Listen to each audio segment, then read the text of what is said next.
Hi there, this is Power in Politics. I'm David Cochrane in Ontario cottage country, where premiers have gathered for 3 days of talks in the shadow of President Donald Trump's trade war and a fast approaching deadline. We'll see what we can get until August 1st. We won't get to zero on each and every topic. We are an economic powerhouse, and we don't have to take a backseat to anyone. Consensus, though, seems to be growing amongst Canada's leaders that some tariffs are inevitable. We'll hear from BC Premier David Eby just ahead.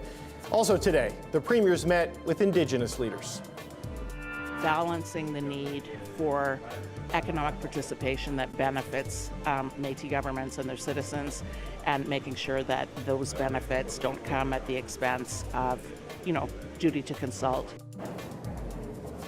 A nationwide push to build big and build fast draws some concerns from Indigenous communities. We'll ask Métis National Council President Victoria Pruden about her talks with the provincial leaders. And back in Ottawa. It was good. It's a very good meeting. Thank you very much. 4 senators here, both political parties, spent the morning working to build bridges, not throw wrenches. U.S. senators meet with the Prime Minister, offering their advice ahead of President Donald Trump's August 1st deadline. What they say could get Canada closer to a new trade deal. Power in Politics starts right now.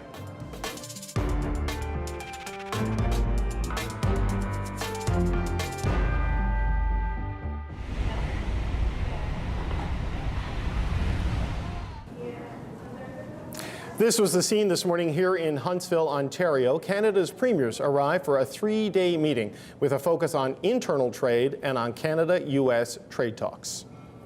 Right now, our economy in all Canada suffers because of the uncertainty. We can be an economic powerhouse around the world.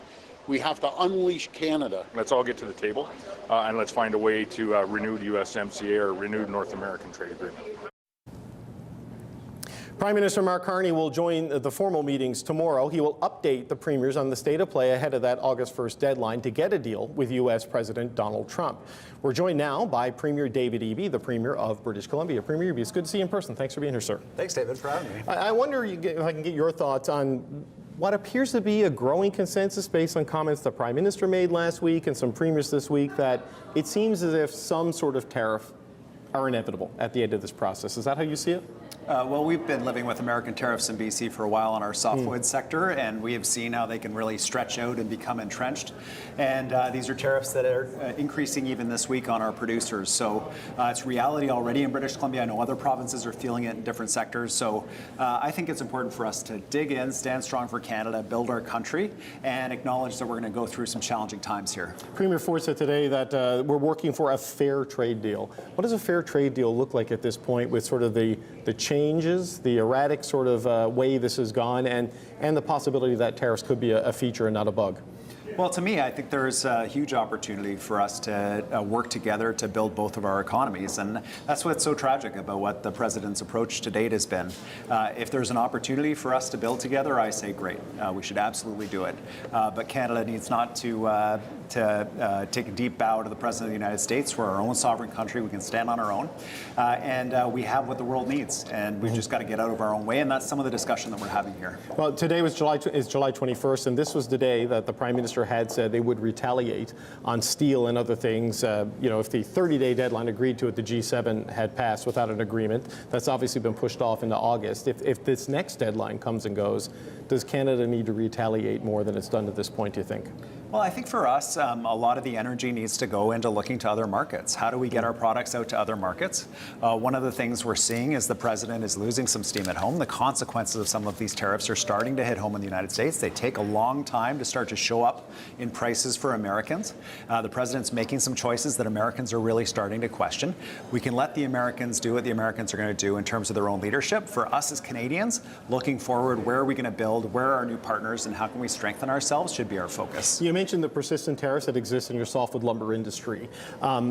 You raised this publicly, I think, last week, and the Prime Minister talked about it also last week at the steel announcement of the possibility of quotas as a way of resolving that. That's not something that has been sort of acceptable or popular in the past. Is that just the new reality we're in? Are quotas maybe a part of a softwood lumber remedy with the U.S.? Yeah, I think, you know, it's ironic because these are some of the longest standing American attacks on Canadian jobs that are still currently happening.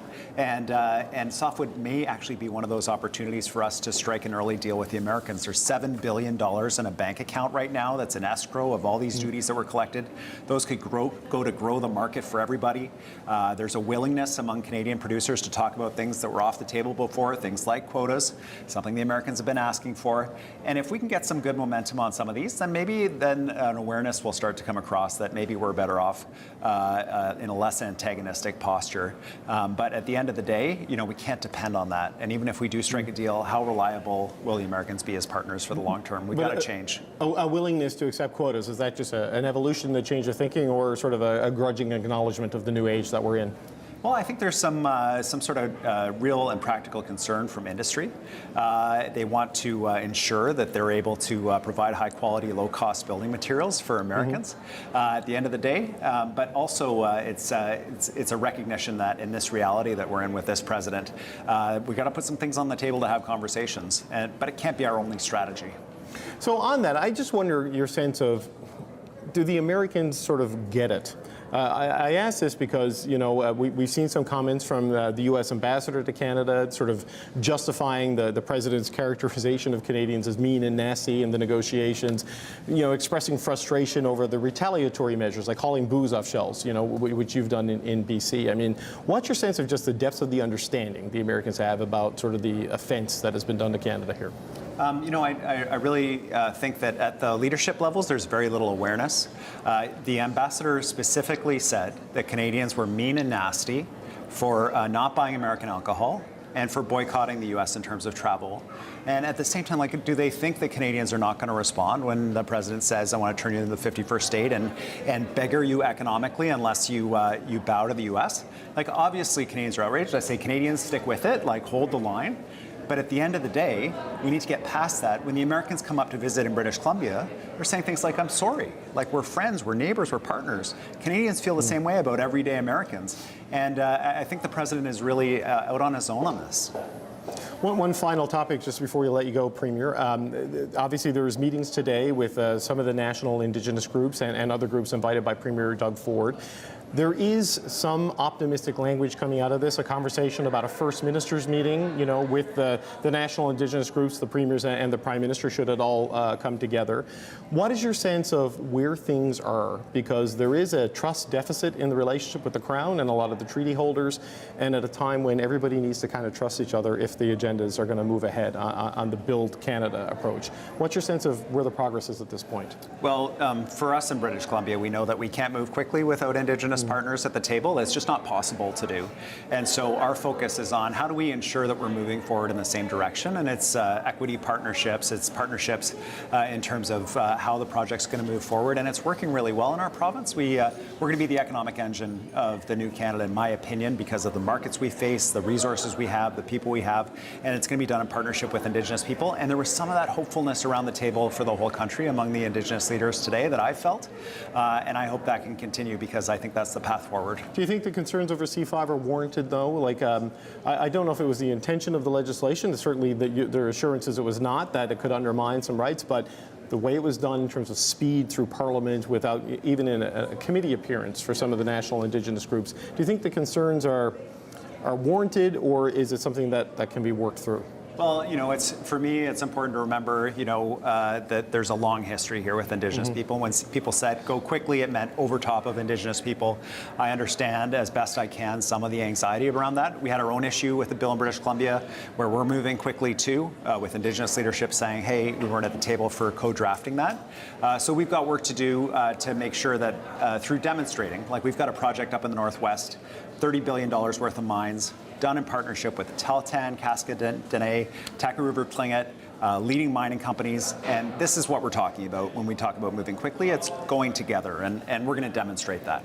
Okay. BC Premier David Eby, always appreciate the time, and happy birthday. I understand it's your birthday. Thanks, it is today. my birthday. So Thanks, David. thanks for spending it with us here on Power Politics. Thank you, sir. Way. There we go. All right, we've got 11 days remaining for U.S. President Donald Trump's deadline. A deal could still potentially be reached.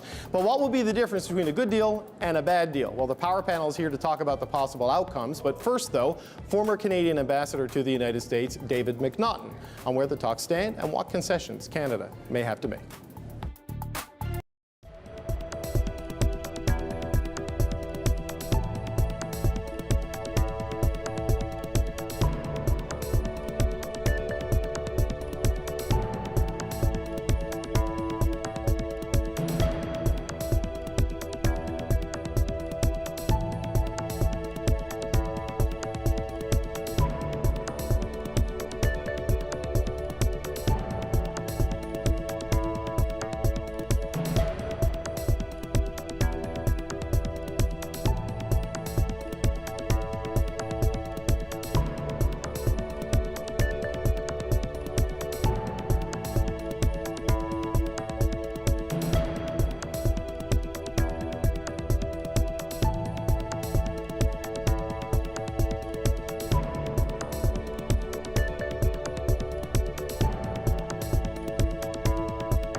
Republican and Democratic senators from the United States were in Ottawa this morning, meeting with Prime Minister Mark Carney, as both countries remain locked in trade talks trying to reach a deal, hopefully, by August 1st. Both Carney and the senators called it a good meeting. And that positivity was also on display in the Canada-United States bracelets that the senators wore, and in their focus on working together. You are our best friends, and the relationship is going through some great strain. We are bridge builders, not people who throw wrenches. We do think that the framework of the USMCA gives us an opportunity to kind of, in one framework, come together and improve on something that was a great bipartisan success. President Trump's rhetoric about the 51st state. That is his statement. I don't think that that's constructive, quite honestly. Well, tomorrow, Prime Minister Carney is meeting with lawmakers from this side of the border. He'll be here in Huntsville, Ontario, to meet with Canada's premiers. And U.S. trade talks, of course, are at the top of that agenda. Someone who knows that all too well is David McNaughton, the former Canadian ambassador to the United States. He's also here in Huntsville, and he joins me now. David McNaughton, good to see you, sir. Good to see you. So you're here to provide advice and insight. What is your sense of where things are leading into August 1? Well, you know, I think that some progress has been made. Certainly on this side of the border, I think we have got our act together a lot more than we have before. And I think seeing the premiers working together and working with the Prime Minister and, you know, reaching out to the Indigenous community and everything, and these are all positive things. I think Donald Trump is feeling pretty cocky right now, full of himself, thinks he's got everybody coming to him. And so I think you can hope for a deal, right? But I think you shouldn't. We shouldn't plan on a deal. I think we got to be, because you can always get a deal, but you want to get a good deal, and that's the problem. Well, yeah, this is the challenge, right? And getting our act together as a country. I take your point. It was very kind of scattershot in the early days, with people thinking there's a magical threshold of appeasement that would make it all go away. But there's kind of a, I don't know if it's a grim reality, but a sobering reality that seems to be setting in with, like, the Prime Minister's comments last week and a lot of the premiers now, that no one's been able to get a deal that didn't include some baseline of tariffs. I mean, do you just think that's just where this is going to land? You know, I hope not. I mean, I guess from my perspective, the two things, regardless of what the tariff level will be or won't be, you can't have a situation where he can use 232 or IEPA at his will. So what good is it to have a deal that has minimal tariffs when tomorrow he could decide, well, no, I don't like that. I'm going to actually say Canada's imports of softwood lumber or steel or whatever are a national security threat, and I'm going to put more tariffs on. So I think we've got to deal with that, and I think, you know, we can't panic. I know it's hurting a lot of businesses and hurting a lot of people, but I think it's really good to, first of all, do some of the things we're doing in terms of diversifying our markets and also getting some U.S. businesses to understand that they do actually depend on the Canadian market and get them to speak up to the president and stuff like that. So it may take a while. It may take a while. So, August, you had said today, July 21st, was supposed to be retaliation day. If the deadline of July 16th wasn't met, obviously no deal. The new target date that the president has set is the 1st of August. What are your thoughts looking at that date? Again, I think it's, you can hope for the best, but plan for the worst, and be ready if, in fact, we don't have a deal on August the 1st and, you know, there are additional tariffs put in place or whatever. But I am skeptical as to whether or not we can get a really good deal by August the 1st. I think it's going to take time. That was the sense I had as an amateur trade expert right now, as I've consumed more trade information than I ever thought I would need to in my lifetime. But when the Prime Minister announced sort of the steel measures last week, it was about closing off the Canadian market to a degree to allow for a domestic restructuring. That strikes me as prudent, but not necessarily hopeful that the sectoral tariffs are going to go away anytime soon. No, but I mean, I think that was also a signal to the Americans that we're prepared to, you know, I think we matched the electric vehicle tariffs. No transshipment through Canada. I think that's all part of this, because that was one of the Americans' concerns, and I think some of it was legitimate. So, you know, I think the Prime Minister is doing the right things, and I think that the, you know, seeing the premiers trying to work together. It doesn't mean everybody's going to agree all the time, but, you know, one of the reasons we were successful in the first go-around was because all the premiers, regardless of what political stripe and all the business community and labor and everything, they really work together with us. Right. When, you know, I could always call any premier or any business leader and they would say, I'll do whatever I can. We didn't always agree, but they were always willing to lean in and help, and that's what's happening now. Yeah, it does seem that way. For the last number of years, these meetings have often felt like proxy wars, you know, for the national political argument that was happening between the federal conservatives and the federal liberals. But, you know, today was supposed to be the retaliation day. We don't know what's going to happen on August 1st. At a certain point, you know, and the Prime Minister has said this, that this cannot go on forever. This is what the 30-day timeline they agreed to in Canada-U.S. was supposed to kind of do. I mean, if there is no real agreement by the 1st of August, do you have to dig in and then start hitting back in a way that the Prime Minister sort of foreshadowed? Yeah, the thing I don't think is helpful is a lot of public rhetoric. Sure. You know, you may have noticed that the President of the United States doesn't take well to that kind of thing. So I picked up on that trend. So no, I would be selective in terms of our response, in terms of any tariffs we put on, that would be designed to get influential Americans to put pressure on Trump, not to talk a lot about it, and ones that are unlikely to hurt Canadian consumers. So do you do a targeted sort of approach like was done before? Do you hit back on steel, for example? Because the steel sector is kind of tired of not seeing the retaliatory tariffs there. I mean, what would your advice be on that sort of thing? Well, I think there are some things that we can do on steel, but I think the other thing is, too, we need to, again, begin to leverage some of our strengths. So, you know, a lot of the stainless steel produced is not produced in the United States. It's produced, you know, in China and elsewhere.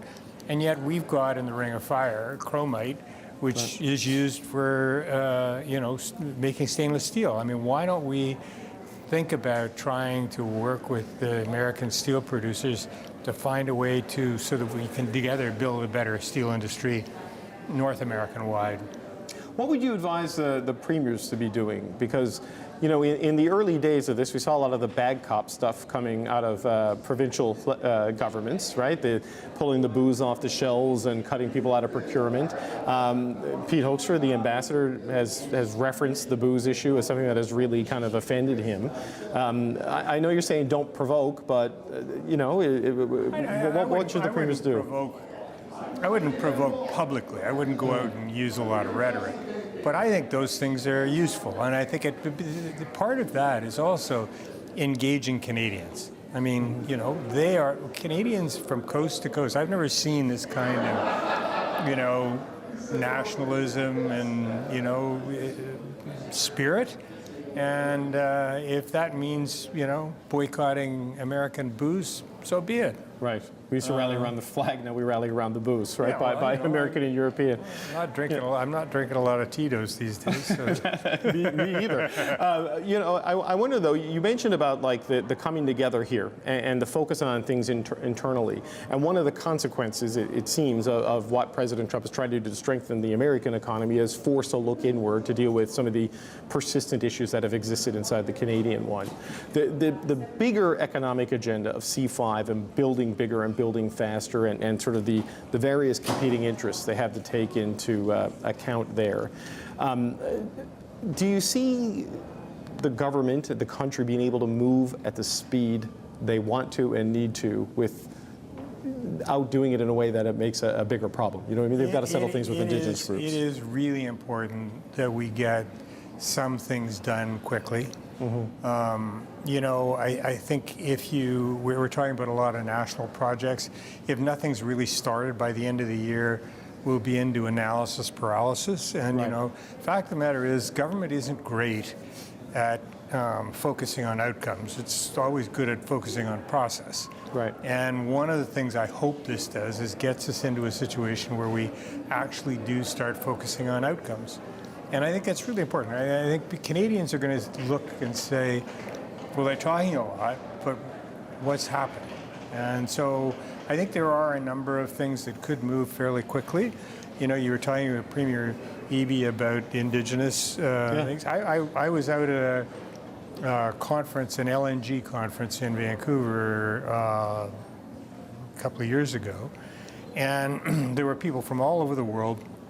There were 15 Indigenous chiefs there supporting LNG exports, as long as they were going to be part of the So I think that again, you know, this is an opportunity to bring people together in this country, expand our markets to places to where we've kind of neglected it. We've been too comfortable with the relationship with the United States, and I think this is a good shot in the arm and getting us to focus on other markets and also get. I mean, I probably have told you this before, but you know, when H.R. McMaster was National Security Advisor in the first Trump years, I phoned him and said, you know, why aren't you guys doing more about buying our critical minerals, doing what you did in our aluminum industry? And he said, David, we'd love to, but we need them before 2050 when you get them out of the ground. And I think, you know, we're now kind of realizing, you know, maybe it's time for us to get our act together. And I think we're starting, and I think this whole meeting is a worthwhile initiative in that regard.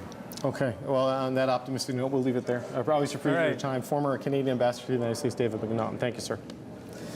Well, up next, Canada's premiers kicked off their meetings here in Huntsville, listening to the concerns of Indigenous leaders. Coming up, Métis leader Victoria Pruden on the message she delivered and how it was received.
Canada's premiers kicked off a three-day summit here in Ontario's cottage country today. They met with Indigenous leaders this afternoon to discuss building major national projects, something the federal government is hoping to accelerate in the face of threats from the United States. But a number of First Nations chiefs have raised concerns about Prime Minister Carney's major projects bill. Assembly of First Nations National Chief Cindy Woodhouse-Nepenak said today that the premiers have agreed to have a First Ministers meeting with Indigenous leaders at the table. Absolutely, I consider this progress. I'm glad that the premiers had agreed that we do have to have tough discussions with each other. They're not always going to be easy, but it's so important that we work together and sit at the same tables equally. Métis National Council President Victoria Pruden joins me now with her take on that meeting. President Pruden, it's good to see you. Thank you for being here. Excellent, my pleasure. Good to be here. We heard from the AFN National Chief, Cindy Woodhouse-Nepenak. She has a pretty optimistic view of the meeting, acknowledging there's a lot of work to do. No one's saying it's all done, but acknowledging that there's going to be, or at least there's a willingness for a First Ministers meeting that includes treaty holders, Section 35 groups. What's your reaction to that? Excellent. I had very much the same takeaway. We were really encouraged by the collaborative tone of the meeting. There was strong motivation amongst the premiers to uphold Indigenous rights and support Indigenous-led economic growth. And we're particularly excited and also extending our thanks to Premier Eby of Manitoba for moving forward, bringing the idea to the table for that First Ministers meeting to include Section 35 Indigenous rights-holding governments and nations. So that was Premier Canu's pitch today? Premier Canu's pitch, and I have to say that there was collaborative acceptance in the room, and we're very thankful to Premier Ford, who's agreed to take that forward to Prime Minister Mark Carney, perhaps as early as this evening in conversation. And we heard some really collaborative examples and supports around the room. Premier Daniel Smith, Premier Scott Moe from Saskatchewan, and in conversation with other, in particular, territorial premiers, some very encouraging words today. Is this what you expected? Because, we watched the AFN meeting with the Prime Minister last week, and I know it's a different group, but broadly it's the same conversation in a different forum. And, there was some frustration, quite a bit of frustration that came out of that meeting with the AFN. Were you surprised to see such collegiality in there and a willingness to move things to a full First Ministers meeting involving you? I went in with just very open expectations, and certainly felt very encouraged about how everyone got to the table today. I think there'll be a real opportunity for the elected leaders of Section 35 recognized Métis governments to participate, of course, in the upcoming Métis Summit with Prime Minister Mark Carney, but also at this First Ministers meeting that's being proposed. There's a lot of potential there. I mean, as you mentioned and as National Chief mentioned, there may still be some things to iron out, but I think it's a very positive opportunity. Well, we don't yet know if the Prime Minister will say yes. I'm going to guess it'd be very difficult for him to say no after all of the premiers and have agreed to it, and you're on board, the AFN is on board. I would assume Netan Obed and the ITK would very much support something like this, depending on its composition. There is still the broader question, though, of C5 and the goal to fast-track projects, the frustration there, the concerns about the collision of, this industrial agenda with treaty rights, with traditional rights. I mean, are your concerns getting eased by any of this, because it is still hanging out there as an unresolved issue? And I think just generally, from where I'm sitting, the Métis National Council, as you know, it's not a government. We've never been a government. We don't purport to be a government. However, I'm really encouraged to see what happens when elected leaders of Métis governments sit down with Prime Minister Mark Carney at the Métis Summit, and we'll see how those talks go and what kind of priorities emerge from what I've heard and what the conversations that we've had from our governing member Métis governments. There's a general goal of balancing both economic opportunity for the benefit of Métis governments and their citizens, and upholding the need for duty to consult, the need to balance environmental and climate change concerns. So I think we're hearing the same priorities and some of the same struggles. There were some of the conversations I had with chiefs, though, who came out of the AFA meeting last week. There was an absence of trust, a real lack of trust. And look, I get it historically in the context and why there would be profound skepticism. Do you have a lack of trust in this Prime Minister and this process, or do you get a sense that Mark Carney is trying to do the right thing here? Because that is going to matter, it seems to me, in this conversation if mutual respect for competing interests are going to be preserved. I think, again, from my perspective, in the conversations that I've been a party to date, definitely some encouraging expectations. Again, at the Métis Summit, Prime Minister Carney's going to have that opportunity to sit with elected Métis leaders of Section 35 recognized Métis governments. Let's see how that goes and where those elected leaders, how they feel after that opportunity to really dig in and talk about C5. Right, so the AFN had their gathering last week. The Inuit, I believe, are going to have their gathering this week at the Circumpolar Conference in Inuvik. When does the Métis get their meeting with the Prime Minister? From what we've heard, it's August 7th is the date that's been floated. I'm not sure if there's final confirmation, but that's the proposed date. Okay, so we're looking at something in the next number of weeks where this is going to happen. So these meetings, at least, will be well advanced before we get too deep into the summer, and before they're hoping to have a list of projects on the table around Labor Day, at least a tentative list of projects. Do you think this can be ironed out at that kind of pace? Because we're talking a century and a half, couple of centuries of issues and trust things that need to be resolved. And he wants to move fast, industry wants to move fast, the premiers want to move fast. Do you think it can be moved this fast?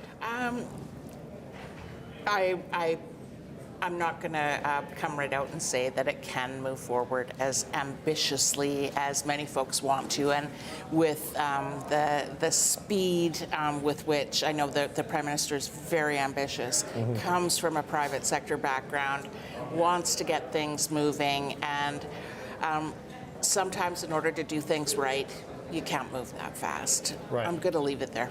Right, but I guess as a final question, the opportunity here from one of the leaders of the main national Indigenous groups, with all of the urgency on the other side of the table and the need to be able to move cleanly, there is a real opportunity here for progress, it seems, right? If trust can be earned and then move ahead, right? Are you optimistic that this can be what everyone hopes it is? I'm still going to remain optimistic. We're in an unprecedented situation with seemingly a Prime Minister that's willing to listen and seems very authentic, very motivated for progress, very motivated to uphold what he's stating to Indigenous leaders and Section 35 rights holders in Canada. So I'm going to remain optimistic, and we'll see what happens. Okay, we'll leave it there. Métis National Council President Victoria Pruden, it's good to have you on the show. Thanks for being here. Thanks so much. Okay, thank you. Both Prime Minister Mark Carney and some premiers are suggesting U.S. tariffs might be inevitable. So what does the best of a bad situation look like? We're going to discuss that with the Power Panel just ahead. Want to catch up with Power and Politics while you're on the go? Then check out and follow our daily podcast. I'm David Cochrane. The Power and Politics podcast starts now, where I speak to the key players in the political stories that everyone is talking about. You can find the latest episode on the CBC Listen app or wherever you get your podcasts.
Canada's premiers are meeting this week here in Huntsville, Ontario, ahead of U.S. President Donald Trump's tariff deadline.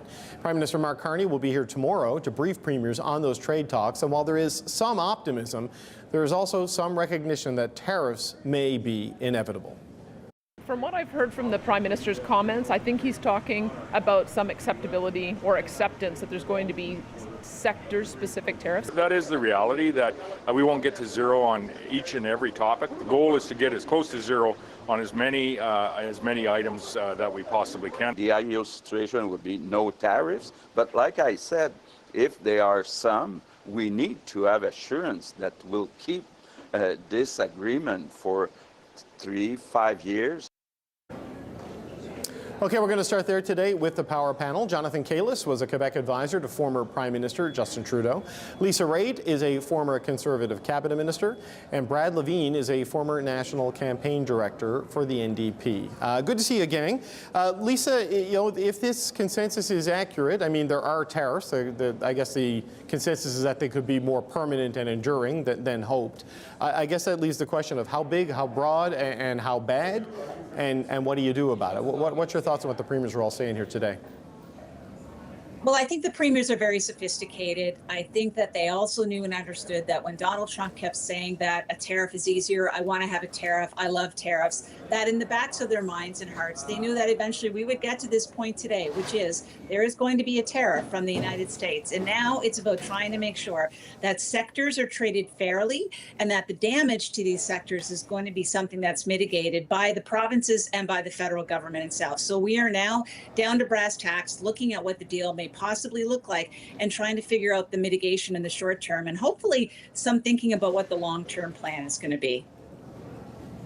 Well, John, I think we started to see some of the mitigation, at least the medium-term plan last week with the steel announcement, right? The closing of markets, the supports for transition, to help the domestic industry sort of restructure a bit. But if that has to happen in multiple sectors of the economy, that's going to be expensive and difficult as a result of all of this, it seems. Yeah, and when you hear them, the premiers, they seem to be more or less on the same page. Yes, they're saying similar things, but they're all talking a little bit about what's sort of near and dear to their hearts. You know, Francois Legault said it, I want to make sure that the industries that are most important to me, or the sectors, or the French language and culture, certainly dairy, that those get protected. So if each province starts to say, well, what about my issue? What about my sector that's most vulnerable? It could fall apart, at least to an extent. I like the fact that they're all going in at least on the same page. And if the overall message is from the federal government, we're going to support whoever is left out or who's left in on the tariffs, at least that'll keep some unity in all of this. Brad, how do you see it? I mean, there is sort of a grudging acceptance that the president is going to kind of do what the president is going to do. We heard from Francois Legault there that he hopes there would be a duration on whatever it is that Trump does of 3 to 5 years so they can plan and adapt. But I don't know if you can take anything, at face value right now with the way the government is operated. I mean, what do you make of the U.S. government, I should say? What do you make of what we're hearing from the premiers here in the Muskokas? Yeah, well, I take Premier Legault's point that, the business community, the investment community needs some assurances. The question is, how long is that duration? Does it go past the Trump presidency? There's a couple of milestones along the way. One is we've got midterm elections. We'll see what that does. Then we've got what we're assuming is that we've got another 3.5 years of this Trump mandate. Why would you go beyond that? I don't know. You want to maybe ensure that the next president, might be a little bit more open to free trade. But, one of the interesting things that we're seeing of the Americans, both from the Democrats and many Republicans, is that there's not a lot of free traders in that Congress. Not a lot of people talking about the way trade used to be talked about just a couple of decades ago, eliminating these barriers. So we'll see. And I think the other thing that is of great interest, especially when you're talking to Premier Eby from British Columbia, the notion that quotas are another acceptance. So I think we're hearing a lot of acceptance about inevitable tariffs, but we're also hearing inevitability about quotas as they may be part of it. I think they're laying the groundwork so that there's no surprises if they do get to a deal in the next couple of weeks. Well, Lisa, it sounds like a lot of the things that are being considered, like, the idea of quotas on softwood lumber, the idea of a need to fundamentally restructure domestic steel, it's kind of picking the best of bad options while also then trying to do the building agenda and the trade expansion agenda to offset some of this. But it is sort of imposed difficult choices that Canada is dealing with right now. Yeah, so a 10% tariff across all sectors is probably going to take a half a point to a point and a half off of our GDP. But how that manifests across sectors is disproportionate. So the ones that you just mentioned, David, are the ones that are really going to feel it. And that's when politics comes part of the picture. Where is it in the country that's going to be feeling? Who is most trade exposed? Quebec and Ontario. Those are going to be really important political places, both for the Liberal Party and for the Conservative Party. And there's going to be a lot of attention given in those two spaces to make sure that we don't have an economic meltdown in these two economic powerhouses in the country, because that will have an impact on everybody, quite frankly. So, Jono, how do you calibrate this going forward? Because today is July 21st. This was supposed to be the day. The Prime Minister said that after they agreed to the 30-day horizon at the G7, that this would be the day he would announce whatever the retaliation measures were against the U.S. for the steel tariffs, proportional to whatever progress was made. That's now pushed off to the 1st of August. Do you come back hard because it's cathartic and makes people feel good? Do you go softer, recognizing that tariffs are a circular firing squad that hurts everybody? How do you approach this going forward if you're the national government and the clock is ticking down to the 1st of August? Well, the clock's ticking down, but, Scott Bessent, I think it was today, suggested that time isn't the most important factor. It's getting a good deal. So I don't know if that's a prelude to pushing this deadline back. I think it started on July 16th and the 21st, and now we're at August 1st. So at some point, the Canadian government's going to have to respond with some kind of retaliatory measures. So not only to calibrate them, but also what is the right time? If they're getting closer to a deal, well, who are they negotiating with? Are they negotiating with Bessent and Lutnick, or is Mark Carney talking to Trump? Are we feeling like we're getting closer? Marc-Andre Blanchard, we found out, was in the States last week, part of these negotiations. It's new chief of staff to the Prime Minister. So I don't know how close we are, really.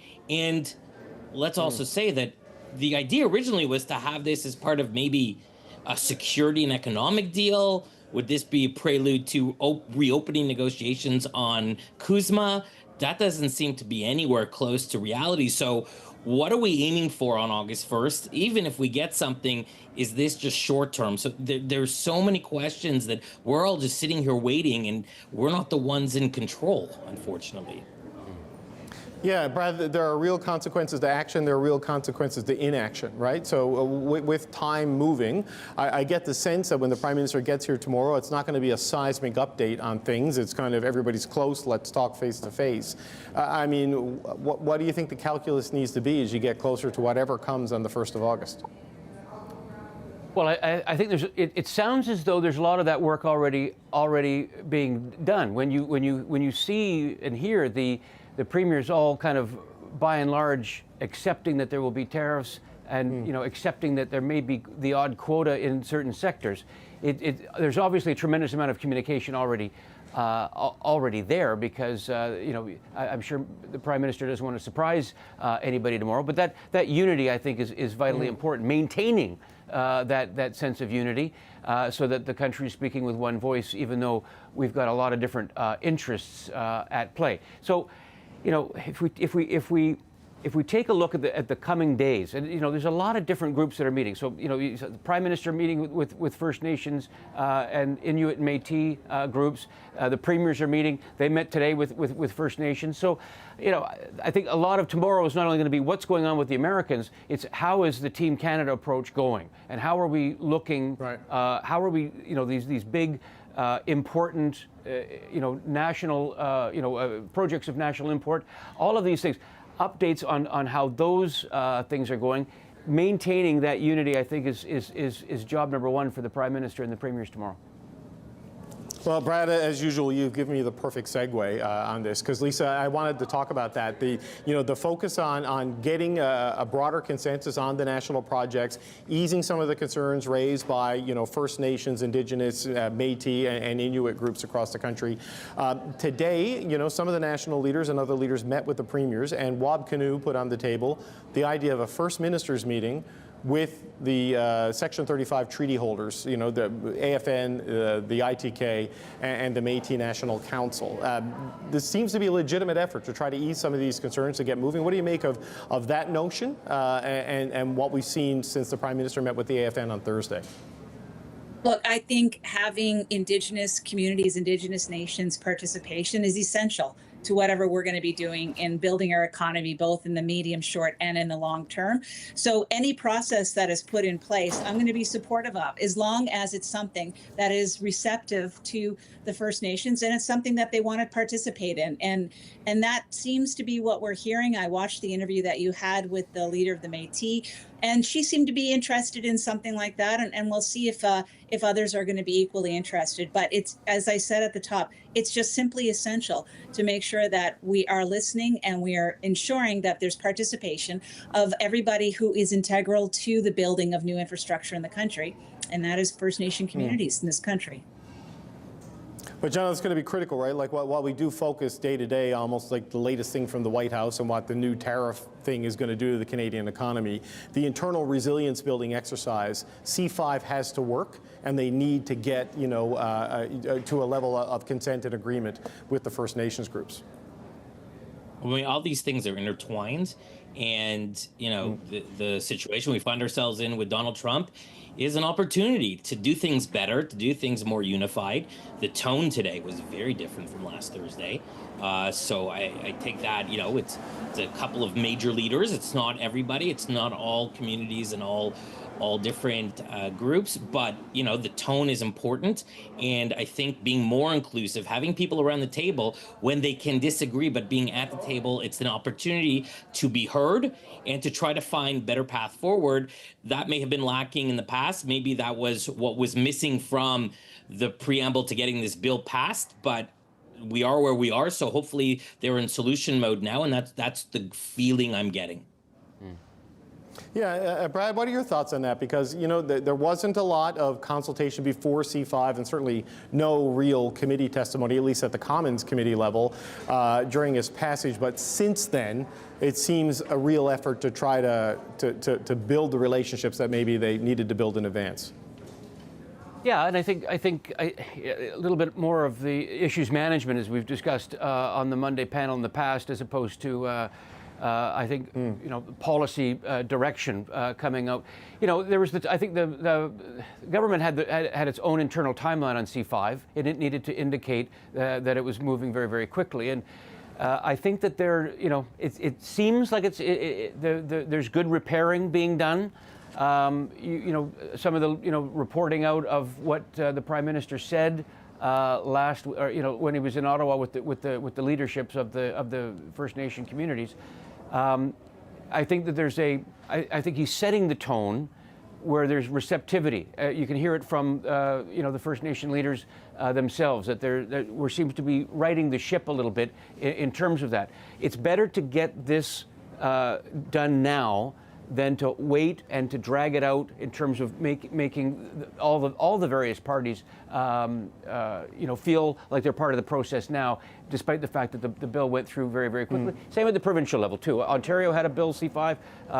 Premier Eby mentioned his bills, 14 and 15. There was some criticism about the speed and the lack of consultation. But I think Premier Eby put it well.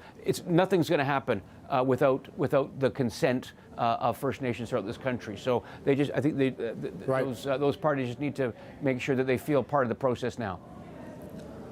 Lisa, I got about 30 seconds left. What are you expecting to hear? What would you like to hear from the Prime Minister tomorrow that would make you feel better about the direction of things when he gives the Premiers a briefing and then speaks to us? I want to hear that he's thinking, that he's walking and chewing gum at the same time, that he's thinking about how to build the economy at the same time as bringing to a close whatever negotiations we're having with the United States. Private sector investment in this country is something that we have to think about very intently. We have to create the circumstances for it to come back in. And having certainty with First Nations is certainly, that's why I say it's essential. Even if you say you have the power as a government to put this through, you need to make sure that private sector will invest, but they won't do that without First Nations consent.